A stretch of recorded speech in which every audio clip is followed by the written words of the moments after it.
Filipino, wikang mapagpalaya. Ano ang mapagpalaya?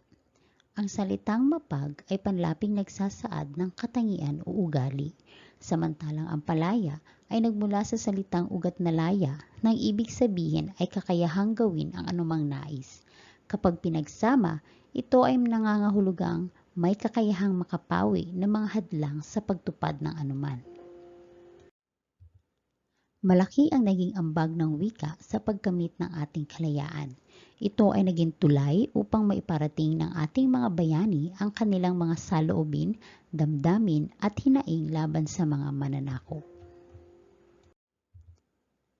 Tayo ba ay naging malaya?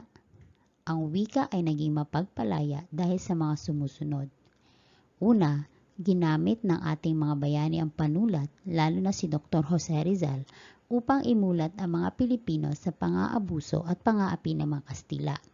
Dahil sa kanyang pagmamahal sa bayan, isiniwalat niya sa kanyang mga nobelang Noli Me Tangere at El Filibusterismo ang kasakiman ng mga Kastila. Wika ang siyang pangunahing sandatang ginamit upang tayo ay mapalaya sa pagiging alipin at sunod-sunuran sa mga mananakop. Pangalawa, nagkaroon tayo ng pagkakakilanlan dahil sa ating wikang pambansa. Itinaguyod ni President Manuel L. Quezon ang pagkakaroon ng sariling wika upang lahat ng mga Pilipino ay magkakabuklod-buklod.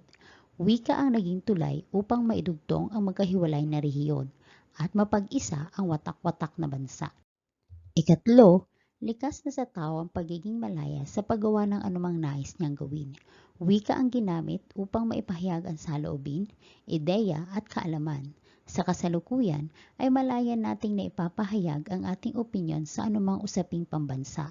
Ang marubdob na silakbo ng damdamin ay malayang naibabahagi at nagsisilbing ekspresyon ng ating kalayaan.